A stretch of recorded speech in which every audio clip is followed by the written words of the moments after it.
तमाम सामीन को रमज़ान करीम के बाबरकत माह की तहे दिल से मुबारकबाद और सलाम कबूल कीजिए अपने मेज़बान शाइस्ता जाहिद का। अल्लामा इकबाल फरमाते हैं कि रमज़ान का असल मकसद इंसानी अज़्म को मजबूत करना है। उनका नज़रिया था कि जो इंसान हलाल और सामने रखी हुई चीज़ को खुदा के वास्ते छोड़ देता है वो आला सोच और किरदार का मालिक बन जाता है। उर्दू अदब और सूफी रिवायात में भी ग़िज़ा को ज़बान और इंसानी किरदार का आईना माना गया है। सामीन, सहरी का वो लज्जत भरा मंजर गुजरे अभी कुछ ही घंटे गुजरे हैं और आज का सबसे बड़ा सवाल जो हर घर के किचन पर दस्तक दे रहा है वो है आज इफ्तारी में जायके की कौन कौन सी लज्जत और महक से भरा और सजा हमारा दस्तरखान होगा। लेकिन इतनी तवील फास्टिंग के बाद जायके के दस्तरखान को हाजमे से कैसे बैलेंस किया जाए, इसके लिए हमारे स्टूडियो में गुफ्तगू करने के लिए आज तशरीफ फरमा है शेफ डॉक्टर इज्जत हुसैन साहब, जो किसी तारुफ के मोहताज नहीं है। खुश आमदीद सर। बहुत शुक्रिया शाइस्ता। सर, आज हम आपसे बात करेंगे जायके के उन कायदों के बारे में जो हमारे हाजमे और लज्जत दोनों का ख्याल रखना सिखाएं। सहरी का वो मुख्तसर वक्फा और उसके बाद सब्र और शुक्र से भरा पूरा दिन, वो कौन सा एक सुपर फूड या सीक्रेट इंग्रेडिएंट है या इज्जत खास का नुस्खा है जो रोजेदार को सुस्ती से बचाकर सुपर एनर्जेटिक बनाए रख सकता है? सबसे पहले तो मैं खुलासा करना चाहूँगा जी कि जो रोज़ा फास्टिंग है जी ये सिर्फ जो है मुसलमानों के लिए ही नहीं है। हर मज़हब में कहीं ना कहीं फास्ट को एक अजीम मकाम हासिल है। अब आजकल की नई जो तहजीब है, जी जो नई तहजीब में ज़्यादातर लोग नास्तिक लोग भी हैं, जी वो सब डाइटिंग उसको कह रहे हैं। तो मतलब उसको कह रहे हैं वो खाना स्किप करने के लिए बात हो नजरिया रही है। बदल रहा है।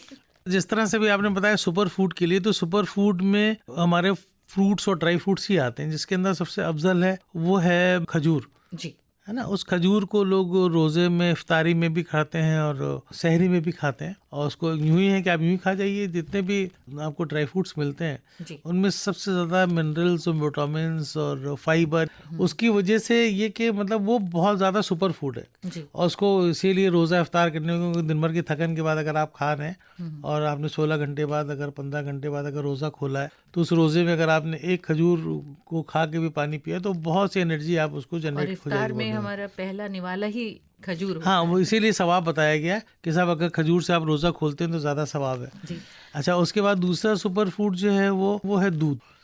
दूध से हम लोग बहुत से शेक दूध भी बनाते काफी हैं, एनर्जेटिक एनर्जेटिक है। जी तो ये दो चीज़ें जो हैं वो रोज़दार को ज़रूर अपने मेनू में शामिल रखना चाहिए कि वो दूध किसी ना किसी तरह से और खजूर, ये दो चीज़ें ज़रूर शामिल हो।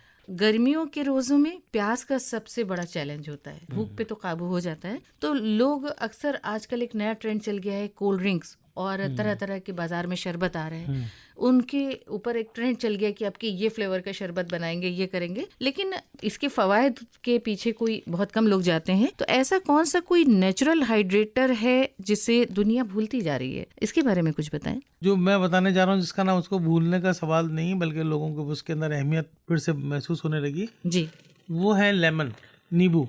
तो नींबू एक ऐसे विटामिन सी है जो अच्छी मिकदार में लेते हैं जी तो हमारी आंतें जो हैं वो ज़्यादा पानी नहीं मांगती, यानी प्यास नहीं करती वो।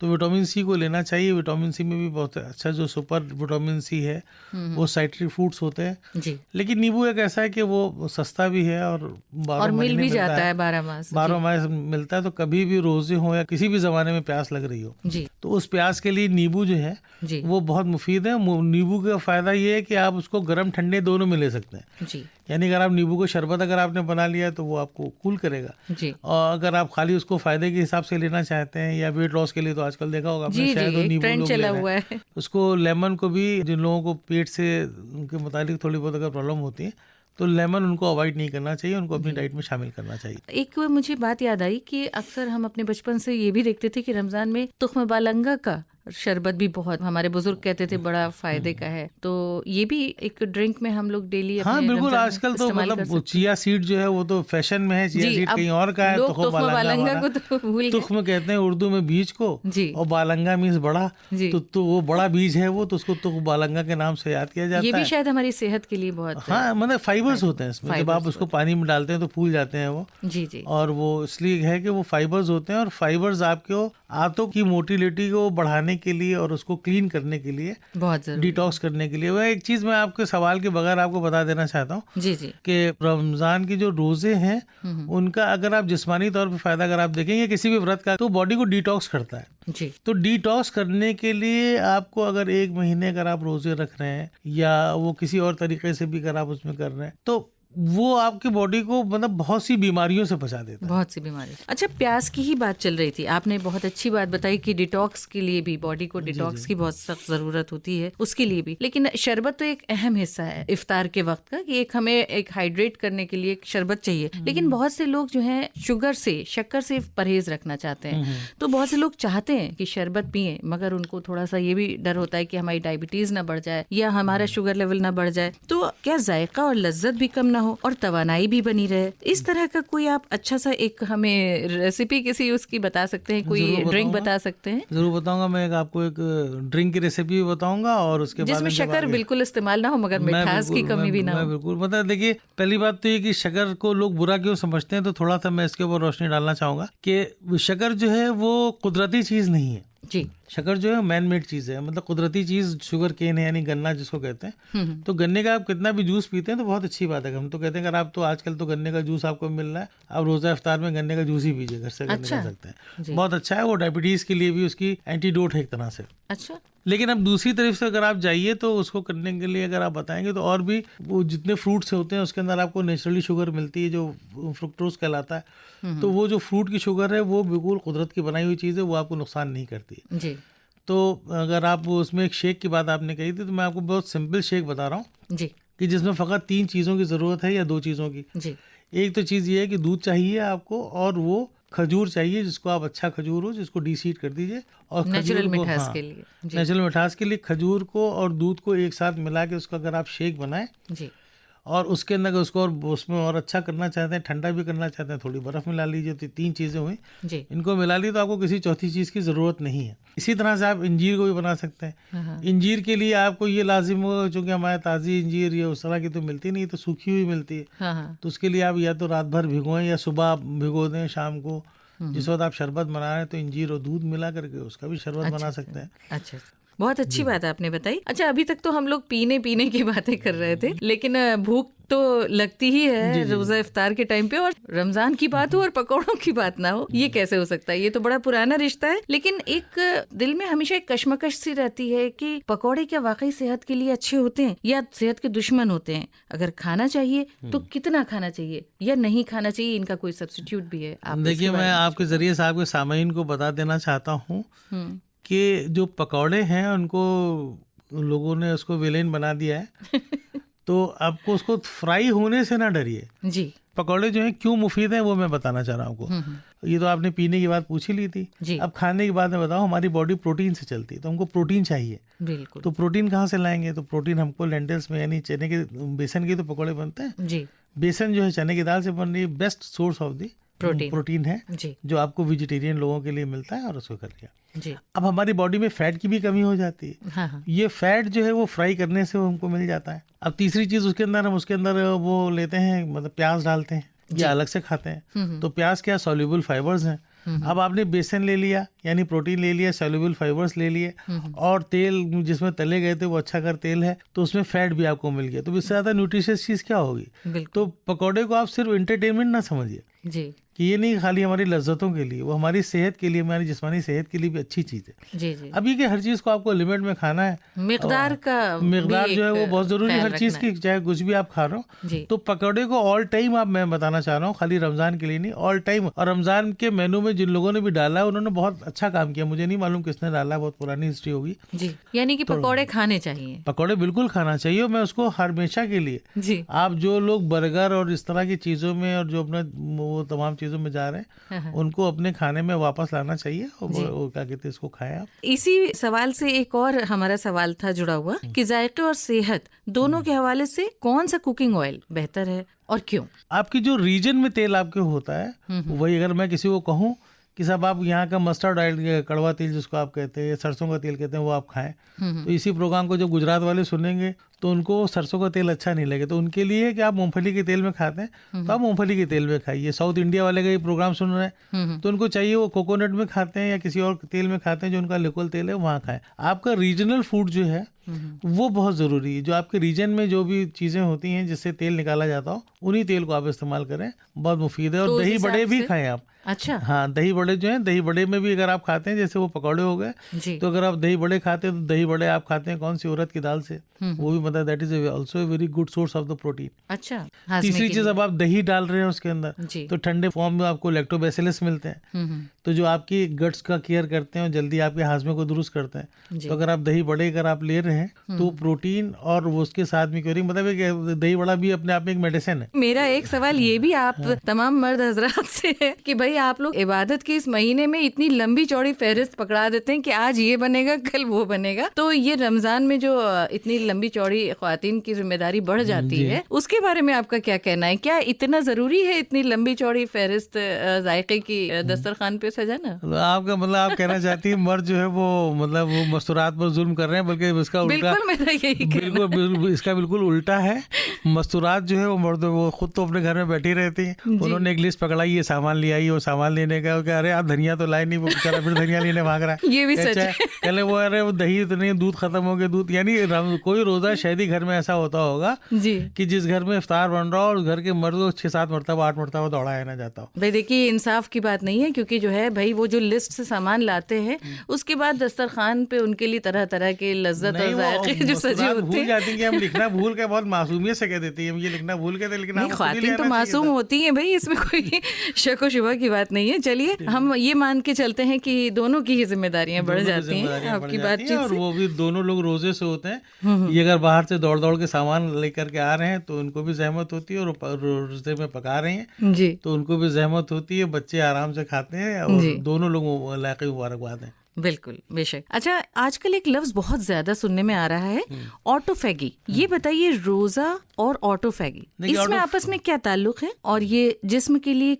किस तरह से फायदेमंद अभी है? जैसे मैंने बताया ना कि हर जो रिलीजियस कल्चर्स हैं उनमें कहीं ना कहीं तो रोज़ा फास्टिंग के नाम से या व्रत के नाम से या रोज़ों के नाम से आता है। तो इसी तरह से ये जो है ना मॉडर्न जो साइंस है उसमें मेडिकल उसमें करने के उनको भी पता लगा कि साहब खाने से बीमारियां हो रही हैं। तो खाने मतलब बीमारियों को रोकने के मतलब दो तरीके ही है कि एक अच्छा सा खाना बैलेंस डाइट ली जाए, और उससे भी पहले ज़रूरी है कि बैलेंस डाइट से पहले खाने को रोक दिया जाए ताकि हमारे जो आज़ाए रईसा हैं जी उनको एक रेस्ट मिल जाए और हम लोग धीरे धीरे खाना शुरू करें। जी। तो इसके लिए अब जिसको आप देखते हैं मॉडर्न जो लोग हैं जिनको कोई लेना देना नहीं रिलीजन से, हाँ वो उसको डाइटिंग कहते हैं।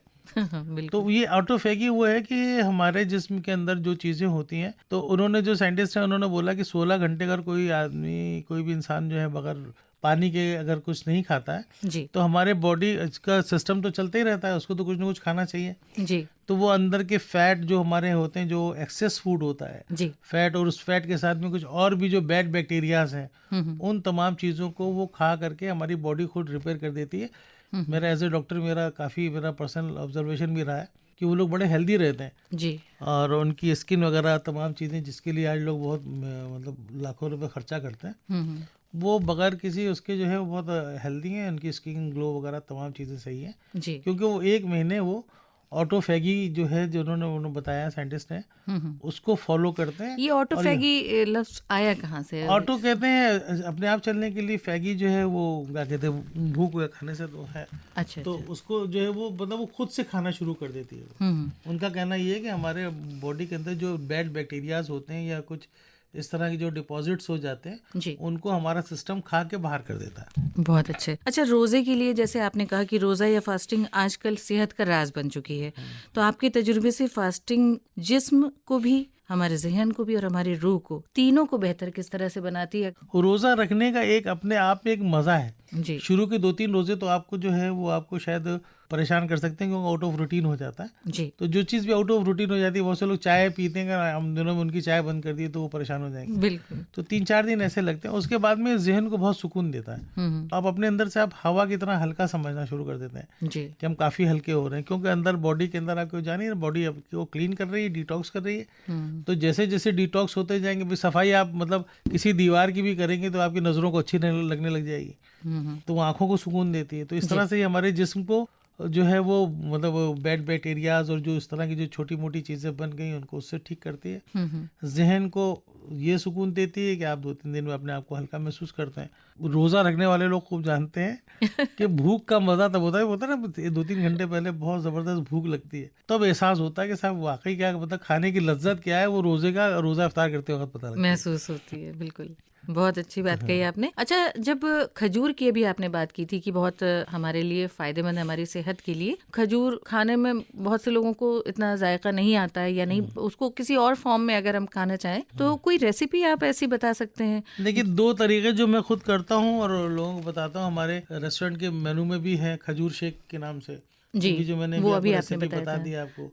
तो खजूर के 2 तरीके और हैं, एक तो खजूर का हलवा बनाना है जी, और तीसरे वो खजूर की आप हल्की सी खीर बना लें जो सहरी में बहुत अच्छी लगती है, अच्छा, कि आप उसको डीसीड कर लीजिए और उसको थोड़ा दूध में डाल के उसको पका दीजिए, जी, हिला दीजिए, तो वो आप उसको खीर की तरह खा रहे होंगे। हम्म, बहुत से लोग सूद फेनी डालते हैं, तो उसी में थोड़ी सी आप सूद फेनी हल्की से डाल दीजिए, अच्छा, तो वो सहरी के लिए आके बहुत अच्छी। बहुत ज़्यादा ना डालिएगा क्योंकि मैदा बहुत होता है, फिर प्यास व्यास शुरू हो जाएगी। हाँ, उतना डाल दीजिए कि उसकी थिकनिंग जो है वो थोड़ा सा हो जाए, जायके बस के लिए। जायके के लिए कि उसकी थिक हो जाए, वो फटा फटा नहीं रहे। जी, जी, तो जी। खजूर, दूध और थोड़ी सी सूद फेनी अगर आप उसमें डाल के खाते हैं, तो ये तो खजूर की खीर हो हाँ, गई। तो चलिए, सूद फेनी सहरी भी के अगर आप लिए। देसी घी वाली लीजिए, हाँ, हाँ, अदरवाइज उसको अवॉइड कर दीजिए। आप सीधे जो है उसके अंदर थोड़ा सा हम्म, सूजी डाल दीजिए जी। और 1 चम्मच देसी घी डाल दीजिए, बस आपका मतलब ये बहुत बेहतरीन आपकी सहरी बन गई है। तो इसी को मतलब हलवे के फॉर्म में भी आप हाँ, मतलब हलवे का फॉर्म दूसरा है कि आप एक बर्तन में देसी घी लीजिए जी, और उस घी में थोड़ी सी सूजी डाल दीजिए अच्छा, और उससे भी पहले आप दूध के साथ ये डीसीड किया हुआ खजूर को उसका एक पेस्ट बना लीजिए। जी, तो जैसे ही आपकी सूजी ब्राउन होने लग जाए, हम्म, उसमें पूरा पेस्ट डाल दीजिए, उसको धीरे धीरे उसको सौते करिए। जब वो घी वापस आ जाए, यानी दूध का पानी जल जाए, जी, तो उसको निकाल के एक ट्रे में लगा करके उसको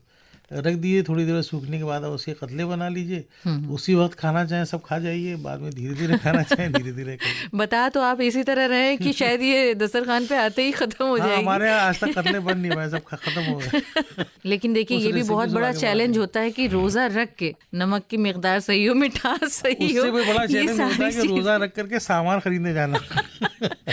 और उस भीड़ में, धूप में, कभी धूप होती कभी भीड़ होती है। मुझे तो ये महसूस होता है कि आप जितने मसरूफ रहते हैं, रोजा रखने का ये मतलब नहीं कि आप आराम कीजिए घर पे और भूखे पेट बैठे हैं और आप सोच रहे हैं कब शाम होगी, कब दस्तरखान सजेगा। तो देखिए, रमजान में मतलब बहुत सारी चीजें हैं कि बहुत सारी चीजों से आप मतलब अगर आप देखिए ना कि खाली भूखे पेट रहना रोजा नहीं है। रमजान में रोजे रखने का एक खास मकसद है, आपके नफ्स पे आपका काबू बिल्कुल, जिसने दिल से रखना रोजा आप रखा वो सीखते हैं। तमाम चीजें खुद उसको बताने की जरूरत नहीं, खुद करने लग जाता है। जी, जी। अच्छा, इफ्तार के बाद खाना और सहरी, ये बहुत जल्दी जल्दी इनका वक्फा बहुत नहीं, बीच में यहाँ कम पे होता है। जैसे मतलब अभी इसी साल जो चल रहा है तो 6 बजे के आसपास रोजा खुलेगा जी, और अगले 5 साढ़े 5 बजे के आसपास जो है वो सहरी होगी, राइट। जी, तो अब इसके अंदर करीब 11 साढ़े 11 घंटे का फर्क है। जी, तो अब इसमें आपको 3 मील आपको लेना है। जी। तो आपने एक इफ्तार तो आपने मतलब वो तो अच्छे अपने तरीके वक्त से पे ले ही लिया, होगा। उसके अंदर आप ये सब तमाम इफ्तार खाएंगे, उसके बाद चाय पियेंगे, अब आपके पेट में जगह तो होती नहीं। जी, तो लोग क्या करते हैं 11 से 12 के बीच में खाना खा करके थोड़ी देर सो जाते हैं, जी, फिर आप सुबह उठे 4 साढ़े 4 बजे। जी, अब वहाँ पे आपने एक लाइट मील लिया, तो मैंने बताया ना कि आपने ऑमलेट ले लिया, अंडा ले लिया, जी, ये जो मैंने आपको बताया था हलवा ले लिया, इस तरह से कुछ एनर्जेटिक चीज़ें लीजिए। जी।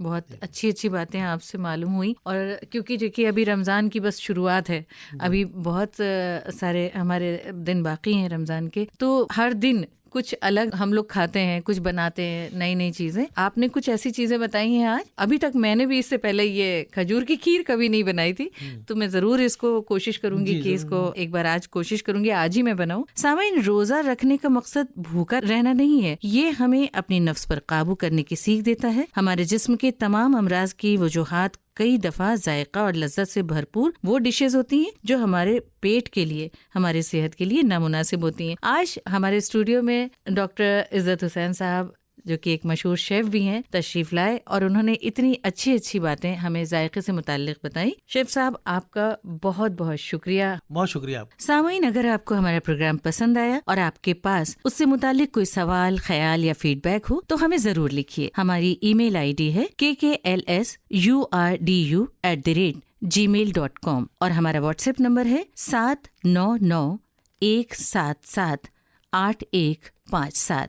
इसे फिर से सुन लीजिए, 7991778157। 8157। आपके खत और मैसेज का हमें बहुत इंतजार रहेगा। और अब आज के जायका एक्सप्रेस से अपनी मेजबान शाइस्ता जाहिद को दीजिए इजाजत। आदाब।